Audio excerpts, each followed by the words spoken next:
एक 76 साल का व्यक्ति स्टोर पर जाता है। स्टोर पर जाने के बाद वहां से कुछ गोलियां खरीदता है और गोलियां खरीदने के बाद वो अपनी पत्नी के पास आता है और अपनी पत्नी से कहता है कि चलो संबंध बनाते हैं।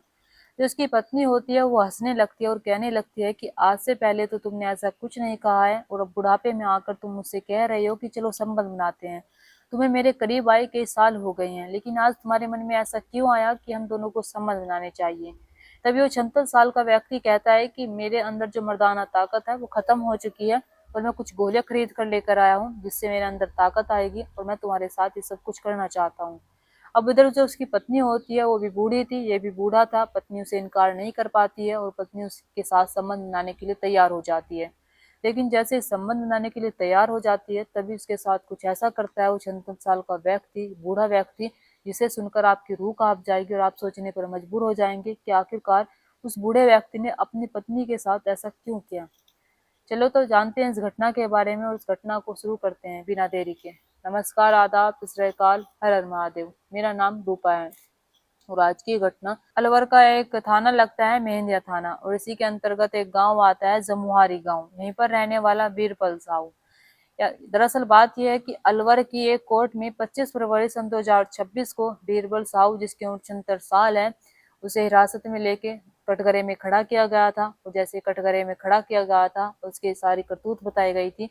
तभी जो जज साहब होते हैं वे कहते हैं कि इस पर थोड़ी सी विदया ना खाई जाए और इसे फांसी की सजा सुना देते हैं। यानी कि उस बूढ़े व्यक्ति ने, 76 साल के व्यक्ति ने ऐसा क्या किया था जिसे जज साहब ने उसे फांसी की सजा सुनाई। इसके लिए जानते हैं हम इस घटना के कुछ पीछे चलते हैं। पीछे की ओर जाने के बाद हमें पता चलेगा कि 76 साल का व्यक्ति क्या करके आया था। मैं बात कर रही हूँ बीरबल साहू की। बीरबल साहू जो कि जमुआरी गांव का रहने वाला है और जिसकी उम्र 76 साल है। जमुआरी की गांव का रहने वाला बीरबल साहू, जिसकी पत्नी का नाम सुमति है। सुमति जो कि अपने 5 बच्चों के साथ रहती है। 5 बच्चों में से 4 बेटे हैं और एक बेटी है। 4 बेटों में से जो एक बेटा है वो, जो बीरबल साहब है, उसकी पहली पत्नी का है, यानी कि पहली पत्नी का उसका बेटा होता है। और पहली पत्नी इस दुनिया को छोड़कर चली जाती है और जब इस दुनिया को छोड़कर चली जाती है तो इसकी मुलाकात इससे होती है, सुमति से, और सुमति से 4 बच्चे होते हैं। अब जैसे सुमति से 4 बच्चे हो जाते हैं तो 4 बच्चों में से सबकी शादी कर देता है, लेकिन एक बेटे के साथ ही बीरबल साहू अपनी पत्नी सुमति के साथ रह रहा था। सब कुछ सही चल रहा था, यानी कि ये दोनों पति पत्नी एक दूसरे के साथ बेहद खुश थे। इधर जो बच्चे थे वे भी खुश थे, उनकी भी शादी हो गई थी, वे भी अलग रहने लगते हैं। लेकिन एक बेटे के पास बीरबल साहू और सुमति रहने लगते हैं। धीरे धीरे करके समय गुजर रहा था और जैसे धीरे धीरे करके समय गुजर रहा था तभी एक दिन जो सन 2024 में ये बीरबल साहू है अपनी पत्नी से आकर कहता है कि चलो संबंध बनाते हैं। पत्नी कहती है कि तुम ऐसा क्यों कह रही हो, बुढ़ापा आ गया है, तुम्हें भी बूढ़े हो और मैं भी बूढ़ी हूँ, हम दोनों एक दूसरे के साथ ऐसा कैसे कर सकते हैं, और तुम्हें पता है तुमने कई साल से मेरे साथ ये सब कुछ नहीं किया है, लेकिन तुम्हारे मन में आज क्यों आ रहा है कि हमें संबंध बनाना चाहिए। तभी जो बीरबल साहू है वो कहता है कि देखो, मैं कुछ गोलियां खरीद कर लेकर आया हूँ और उस गोलियों को खरीदने के बाद मैं तुम्हारे साथ वो सब कुछ कर सकता हूँ जो मैं करना चाहता हूँ। इधर जो सुमति देवी है वो उसे मना नहीं करती है। सुमति देवी जो उसके साथ कमरे में चली जाती है अपने पति के, और कमरे में जाने के बाद जो बीरबल साहू है, 76 साल का बूढ़ा है, ये कहता है कि मैं ऐसे नहीं करना चाहता। पहले अपनी पत्नी सुमति देवी को लिटाता है, लिटाने के बाद उसके हाथ बांध देता है और हाथ बांधने के बाद वो कुंडी बंद कर लेता है। लेकिन इससे पहले वो अपनी बहू, यानी कि जो उसके बेटे की बहू थी, उसकी कुंडी बंद करके आता है, बहू घर से बाहर ना आ सके, और फिर कहीं जाकर वो अपनी पत्नी के पास जाता है। अपनी पत्नी के पास जाने के बाद वो संबंध बनाने की पूरी कोशिश करता है, लेकिन वो संबंध नहीं बना पाता है। लेकिन जब संबंध नहीं बना पाता है तो उसके अंदर इतना गुस्सा आता है कि वो एक बोतल उठाता है। बोतल उठाने के बाद वो अपनी पत्नी के हार्ट में डाल देता है, यानी कि कांच की बोतल। पत्नी जो होती है सुनती थी, वो चीखने लगती है, चिल्लाने लगती है, और जब चीखने चिल्लाने लगती है तभी जो 76 साल का व्यक्ति होता है, बूढ़ा व्यक्ति, वो कहता है कि तुम्हारी जो ये हवस थी, मैं आज इसे पूरा करना चाहता हूँ। मैं चाहता हूँ कि ये तुम्हारी जो हवस है वो खत्म हो जाए। अब ऐसे ही जो बहू है उसकी आवाज जाती है अपनी सास की, उसे जब ये आवाज जाती है चीखने पुकारने की, तभी वो अपने पति को कॉल करती है। कॉल करने के बाद कहती है कि पता नहीं पापा जी को क्या हो गया है, पापा जी मम्मी जी को अंदर ले गई हैं, मम्मी जी चीख पुकार रही हैं, आप जल्दी आ जाइए। बेटा जो होता है वो घर से दूर होता है और वो थोड़ी ही देर में सबको कॉल कर देता है, आस पड़ोस लोगों को कॉल कर देता है, अपने भाई बहन को कॉल करता है। 10 मिनट के अंदर सब लोग पहुंच भी जाते हैं। लेकिन जब पहुंचते हैं तो देखते हैं कि जो उसकी पत्नी है सुमति देवी, वो लहूलुहान बेड पर पड़ी हुई है, और जो उसका बाप होता है बीरबल साहू, उसने उसके 12 टुकड़े कर दिए हैं कुल्हाड़ी से। यानी कि उसके अंदर इतना ज्यादा गुस्सा था, गुस्सा किस चीज का वो आगे घटना में पता चलेगा। और वो जब 12 टुकड़े कर देता है और ये लोग आकर देखते हैं तो वाकई में डर कर भाग जाते हैं, और भाग जाने के बाद बाहर से गेट लगा देते हैं जिससे कि वो और किसी को नुकसान ना पहुंचा सके। पुलिस को इन्फॉर्म किया जाता है, पुलिस वाले मौके पर पहुंचते हैं। मौके पर पहुंचने के बाद जैसे तैसे करके उसे हिरासत में ले जाता है बीरबल साहू को। और वाकई में पुलिस वालों को यकीन नहीं होता है कि एक 76 साल के व्यक्ति ने अपनी बूढ़ी पत्नी के साथ बुढ़ापे में आकर ये सब कुछ किया। अब ये सब कुछ उसने क्यों किया था, क्यों नहीं किया था, ये सारी बातें बीरबल साहू बता सकता था। परिवार के लोगों से पूछा जाता है तो परिवार के लोग मना कर देते हैं और कहते हैं कि साहब हमें नहीं पता कि हमारे बाप ने हमारी माँ के साथ ये सब कुछ क्यों किया। वो सब कुछ सही चल रहा था, मम्मी पापा एक दूसरे के साथ अच्छे से रह रहे थे, इन्होंने 76 साल एक दूसरे के साथ गुजारे हैं, यानी कि शादी को 40-50 साल हो ही गए होंगे, एक दूसरे के साथ अच्छे से ट्रीट कर रहे थे। लेकिन अब आकर बीरबल साहू का ऐसा क्या होता है जो अपनी पत्नी के साथ वो ऐसी दरिंदगी दिखाता है। पुलिस वाले उसे हिरासत में लेकर जैसे जेल लेकर जाते हैं, उससे पूछताछ करते हैं कि आखिरकार तुमने अपनी बूढ़ी पत्नी के साथ ये सब कुछ क्यों किया। तो बीरबल साहू एक ऐसी कहानी सुनाता है जिस कहानी को सुनकर पुलिस वालों को यकीन नहीं होता है। बीरबल साहू बताता है कि साहब जब उसकी शादी होती है पहली, तो पहली शादी से उसके एक बेटा होता है, लेकिन जो पत्नी है वो छोड़कर चली जाती है। वो एक बिजली विभाग में सरकारी कर्मचारी है। तो उसकी दूसरी शादी सुमति देवी से होती है, और जैसे दूसरी शादी सुमति देवी से होती है तो उसके साथ भी उसके 4 बच्चे हो जाते हैं। कुल मिलाकर 5 बच्चे थे, लेकिन वो अपने चाचा के साथ रहता था। लेकिन जो उसकी पत्नी है सुमति देवी, जब भी वो घर से बाहर जाता था तो उसके चाचा की बहुत सेवा किया करती थी, चाचा को खाने को दिया करती थी, चाचा से हंसी मजाक किया करती थी। और चाचा से जैसे वो हंसी मजाक करते हुए देखता है तो बीरबल साहू के मन में बातें आने लगती है कि आखिरकार उसकी पत्नी उसके चाचा से इतनी घुल मिलकर क्यों बातें करती है, वो क्यों उससे हंस हंस कर बातें करती है। उसके मन में शक पैदा होने लगता है। बीरबल साहू सोचने लगता है कि जो उसकी पत्नी है उसका जो अवैध संबंध है उसके चाचा के साथ चल रहे हैं। अब जैसे सारी चीजें उसके मन में आने लगती है तो अपनी पत्नी से कहने लगता है तुम मेरे चाचा के इतने करीब क्यों रहती हो। तभी जो सुमति देवी है वो कहती है कि वो भी बूढ़े हो चुके हैं और मैं उनके करीब इसलिए रहती हूँ क्योंकि बुढ़ापे में उनका कोई भी सहारा नहीं है। तुम ही एक सहारा हो, लेकिन तुम अपनी जॉब पर चले जाते हो तो उनका बेचारे का मन कैसे भटकाऊं, इसलिए मैं उनकी बातों में लगी रहती हूँ। वे बूढ़े हो चुके हैं, यानी कि वो इतनी सफाई देने लगती है। लेकिन जो पति था उसे उस पर बहुत ज्यादा शक होने लगता है, इतना ज्यादा शक होने लगता है कि जब वो अपने बेटे के साथ भी रहने लगता है तब भी वो उसको खाना देने के लिए जाती थी। अगर घर में कोई भी चीज बनती थी उसे लेकर जाती थी अपने चाचा के लिए।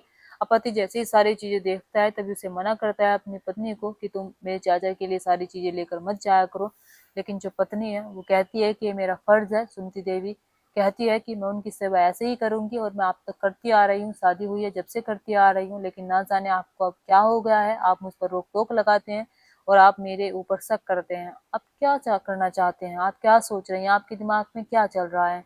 बीरबल साहू अपनी पत्नी को कुछ भी नहीं बताता है, और जब अपनी पत्नी को कुछ नहीं बताता है तो बीरबल साहू के मन में आने लगता है कि शायद वो कई सालों से अपनी पत्नी के पास नहीं गया है, शायद इसलिए उसकी पत्नी उसके चाचा के पास जाती है और चाचा के पास जाने के बाद उसके साथ ये सारी हरकतें करती है।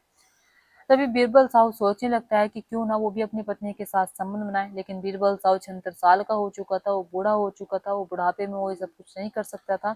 इसलिए बीरबल साहू के मन में बहुत सारी बातें आने लगती है कि अगर वो अपनी पत्नी की हवस को पूरा कर देगा तो उसकी पत्नी उसके चाचा के पास नहीं जाएगी।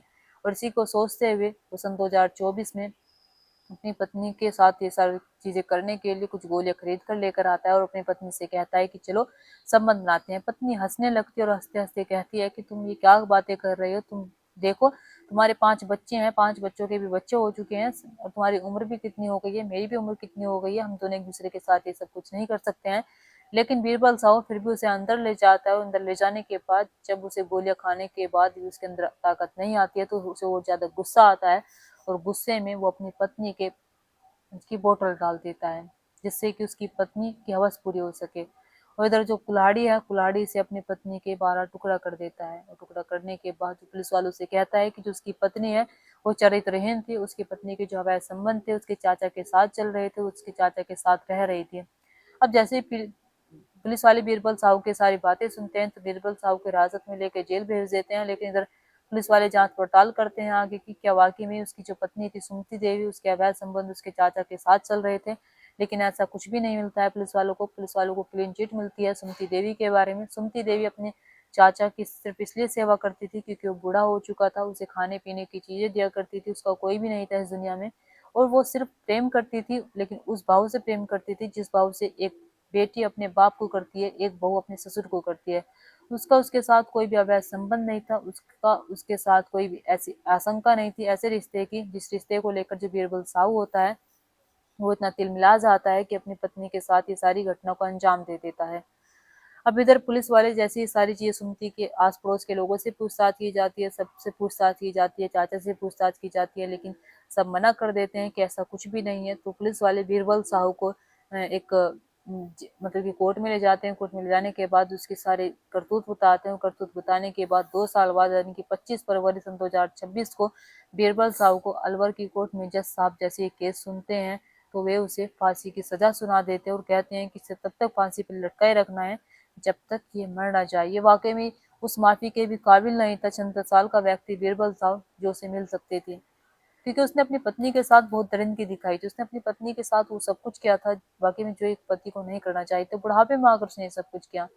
उसकी पत्नी जो कि एक साफ दिल की थी, उसकी पत्नी जिसका उसके चाचा के साथ कोई भी अवैध संबंध नहीं चल रहा था, लेकिन जो पति होता है उसे इतना ज्यादा उसके ऊपर शक होने लगता है कि वो इतना अंधा हो जाता है कि अपनी पत्नी को खुद ही मार देता है। दोस्तों क्या होगा ऐसे लोगों का, बीरबल साहू के जैसे लोगों को क्या होगा? अगर वाकई में बीरबल साहू जैसे लोगों को फांसी की सजा मिलने लगे तो क्राइम बहुत कम हो जाएगा। लेकिन दोस्तों आप क्या कहना चाहेंगे इस घटना के बारे में, और आप क्या कहना चाहेंगे बीरबल साहू के बारे में? क्या वाकई में बीरबल साहू को अपनी पत्नी पर शक करना चाहिए था? क्या वाकई में सुमति देवी को अपने चाचा के पास जाना चाहिए था? अगर उसके पति ने उसे जाने के लिए मना किया था तो शायद उसे समझना चाहिए था कि जो उसका पति है उसके ऊपर शक कर रहा है, तो उसे उसके चाचा के पास सेवा थोड़ी कम कर देनी चाहिए थी, करनी चाहिए थी, लेकिन अपने पति के आगे कम कर देनी चाहिए थी। लेकिन जो सुमति देवी है वो सिर्फ और सिर्फ अपने चाचा की सेवा करती रहती है और सिर्फ ये सोचने लगती है कि जो उसके चाचा हैं यानी कि उसके पति के ही चाचा थे वो अकेले रहते हैं, इसलिए वो उसके पास जाती थी, उससे बातें किया करती थी। उसका भाव अलग होता है, लेकिन जो उसके पति का भाव होता है वो अलग होता है। इन दोनों की जो आशंका होती है वो अलग अलग होती है। पत्नी किसी शंका से अपने चाचा के पास जाती थी और पति किसी शंका से उसे गलत ही समझ लेता था। दोस्तों इस कहानी और घटना को सुनाने का मकसद मेरा आपका दिल दुखाना नहीं था, आपको परेशान करना नहीं था, आपको घटना के बारे में बताना था, आपको सचेत करना था। आप अपने परिवार के साथ खुश रहिए। नमस्कार।